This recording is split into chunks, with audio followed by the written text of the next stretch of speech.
नमस्कार, आप देख रहे हैं एसपीएन 9 न्यूज और मैं हूं आपके साथ मनीष कुमार सैनी। उत्तर प्रदेश में 10 विधानसभा सीटों पर होने वाले हैं उपचुनाव और ऐसे में देखा जा रहा है समाजवादी पार्टी लीड करती हुई नजर आ रही है, क्योंकि भारतीय जनता पार्टी के अंदर जो कलह मची हुई है उससे कहीं ना कहीं भारतीय जनता पार्टी का भविष्य उपचुनाव को लेकर खतरे में नजर आ रहा है। और साथ ही आपको ये भी बताते चलें कि उपचुनाव में अगर भारतीय जनता पार्टी का भविष्य खतरे में है तो विधानसभा चुनाव 2027 लड़ना भी भारतीय जनता पार्टी के लिए एक बड़ी चुनौती बन सकता है, क्योंकि देखा जा रहा है उत्तर प्रदेश में लोकसभा चुनाव में बड़ी जीत हासिल करने के बाद समाजवादी पार्टी जिस तरह से अपने आप को मजबूत करती हुई नजर आ रही है उससे 10 विधानसभा सीटों पर होने वाले उपचुनाव का काफी ज्यादा फर्क पड़ता हुआ नजर आ सकता है, क्योंकि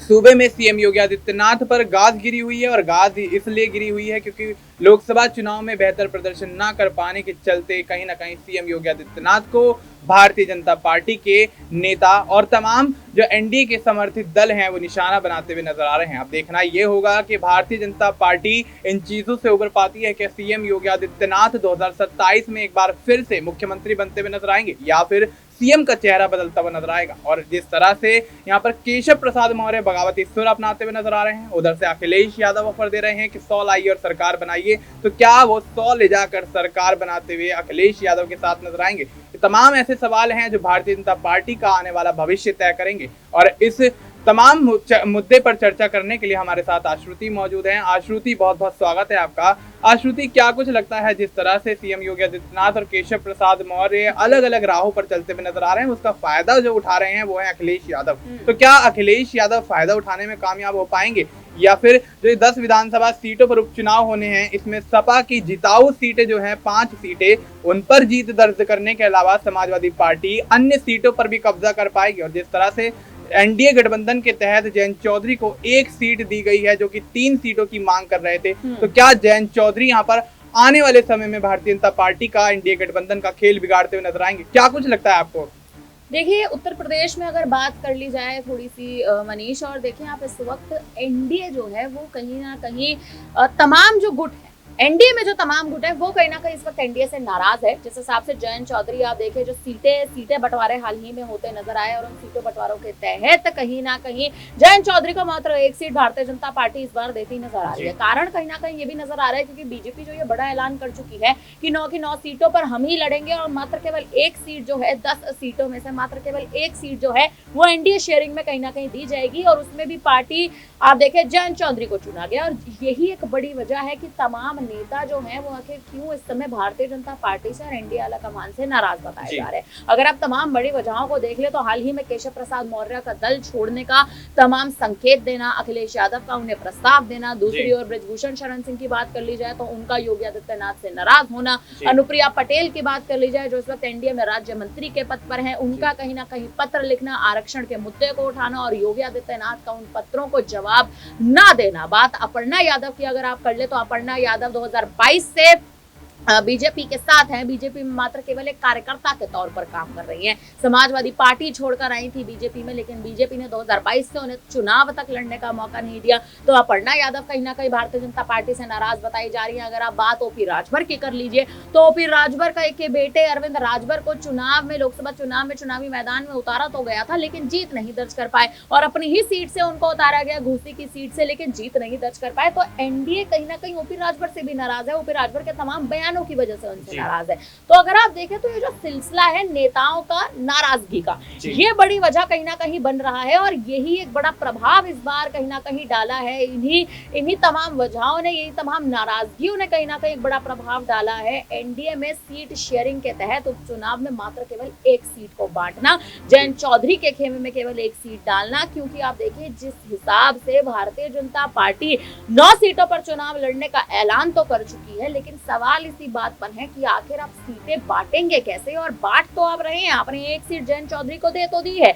लेकिन आप अपने प्रत्याशियों को कैसे उतारेंगे? क्योंकि योगी आदित्यनाथ के खिलाफ इस वक्त तमाम नेता हैं, योगी आदित्यनाथ के खिलाफ खिलाफ इस वक्त तमाम ऐसे चेहरे हैं जो आप ही की पार्टी के गुट के अंदर बैठे हुए हैं और समाजवादी पार्टी और विपक्षी खेमे के लिए कहीं ना कहीं फायदा बना रहे हैं। और अगर आप देखें इस बार, जैसे आपने अखिलेश यादव पर सवाल उठाया कि 5 सीटें ऐसी हैं जो अखिलेश यादव कहीं ना कहीं अगर कहें तो एक चुटकी में अपने हाथों लेकर जा सकते हैं, लेकिन वो सीटों की अगर आप बात कर लीजिए तो अखिलेश यादव भले ही 6 सीटों पर अपने चुनावी प्रभारियों की घोषणा कर चुके हों, सवाल इसी बात पर तब भी अखिलेश यादव के खेमे से उठता है कि अखिलेश यादव जिन अपर्णा यादव को जो भारतीय जनता पार्टी के खेमे में है उन्हें साधने का प्रयास कर रहे थे, आखिर उस साधने के प्रयास में विफल क्यों साबित हो रहे हैं। और अगर आप देखें तो अखिलेश यादव का कहीं ना कहीं अपर्णा यादव को साधना इस बार अखिलेश यादव के लिए ही एक बड़ी वजह बन चुका है उनकी विफलता की। तो तमाम ऐसे चेहरे अखिलेश यादव के भी खेमे में हैं, तमाम ऐसे चेहरे भारतीय जनता पार्टी के खेमे में भी हैं जो कहीं ना कहीं इस बार एनडीए का खेल बिगाड़ते उत्तर प्रदेश में साफ तौर पर नजर आ सकते हैं। मनीष जी बिल्कुल, तो अब ऐसे में एनडीए का खेल बिगड़ता हुआ नजर आ सकता है और अखिलेश यादव जिस तरह से जिताऊ सीटों पर दावा ठोकते हुए नजर आ रहे हैं, साथ ही अन्य सीटों पर भी जीत के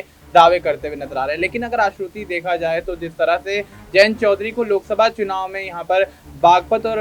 बिजनौर की 2 सीटें दी जाती हैं और दोनों ही सीट पर जयंत चौधरी आरएलडी जीत दर्ज करती है, तो क्या यहाँ पर जयंत चौधरी की मांग के तहत 3 सीटें अगर उनको दी जाती तो क्या जयंत चौधरी उन 3 सीटों को जीतकर भारतीय जनता पार्टी को या एनडीए गठबंधन को नहीं देते? क्या एक सीट देना यहाँ पर एक बहुत बड़ी कमजोरी बन जाएगा आने वाले समय में 2027 के विधानसभा चुनाव को लेकर भारतीय जनता पार्टी के लिए? क्या लगता है आपको? देखिए, जयंत चौधरी को जिस हिसाब से मात्र केवल 1 सीट इस बार दी जा रही है वो भी मिल्कीपुर की सीट है, जिस पर चर्चाएं हैं कि जयंत चौधरी अपने या तो प्रत्याशी को सीट से उतारते नजर आएंगे या फिर किसी ऐसे चेहरे पर दाव चलेंगे जो मिल्कीपुर की सीट पर जयंत चौधरी के लिए अगर आप देखें तो एक अहम दाव चलने में कामयाब साबित होगा। लेकिन सवाल इसी बात पर है कि लोकसभा चुनाव में जयंत चौधरी का प्रदर्शन अगर आप देखें तो तमाम उन नेताओं से, तमाम चेहरों से काफी अच्छा था, प्रदर्शन काफी बेहतर माना जाता है। लेकिन वही जयंत चौधरी को इस बार केवल 1 सीट देना, या तो आप देखें उनके प्रदर्शन के तहत उनको 1 सीट दी गई है या फिर वो 1 सीट उनको इस मुद्दे पर कहीं ना कहीं, इस चेहरे पर और इस मुद्दे पर कहीं ना कहीं बांटी गई है कि 1 सीट अगर जयंत चौधरी को देंगे तो 1 तो सीट वो एनडीए के खेमे में ले ही आएंगे।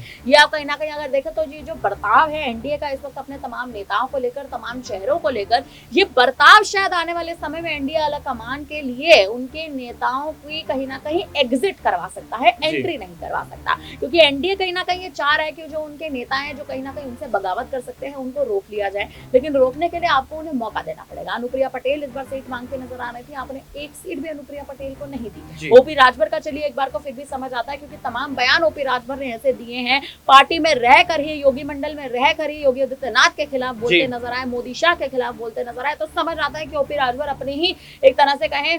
तो कहीं ना कहीं अपनी ही पार्टी में सेंधमारी करने का प्रयास कर रहे हैं, अपनी पार्टी में बगावत के लिए बड़ी वजह बन रहे हैं। लेकिन वहीं दूसरी ओर अनुप्रिया पटेल का मुद्दा अगर उठाया जाए तो अनुप्रिया पटेल की तरफ से कोई भी ऐसा चुनावी दाव नहीं था जिस दाव के तहत उनको आपने सीट नहीं दी थी। तो देखिए, इस वक्त तमाम ऐसे मुद्दे इस वक्त भारतीय जनता पार्टी के खेमे में। अगर आप केशव प्रसाद मौर्य की बात कर लीजिए तो कहीं ना कहीं केशव प्रसाद मौर्य कब किसी भी वक्त आकर अपना दल बदल सकते हैं, इस पर कोई भी मोहर नहीं लगाई जा रही है कि वो किस वक्त ऐसा कदम उठा लें या किस वक्त प्रेस वार्ता करके ये बड़ा ऐलान कर दें। देखिए, तमाम नेता हैं, तमाम चेहरे हैं उत्तर प्रदेश की राजनीति में जो अपनी ही पार्टी के लिए एक बड़ी सेंधमारी की वजह बन सकते हैं। जी बिल्कुल, तो ऐसे में अब भारतीय जनता पार्टी के नेता ही उनकी पार्टी में सेंधमारी के लिए बड़ी वजह बन सकते हैं, चाहे वो जयंत चौधरी एनडीए के समर्थन में हो, अनुप्रिया पटेल हो, संजय निषाद हो, ओपी राजभर हो और केशव प्रसाद मौर्य तो यहाँ पर कहीं ना कहीं कोशिशें करते हुए नजर आ रहे हैं कि उनको अगर भारतीय जनता पार्टी बड़ा ऑफर नहीं देती है तो वो कोई बड़ा फैसला लें और यहाँ पर उत्तर प्रदेश की राजनीति में एक बड़ा उलटफेर करते हुए नजर आए।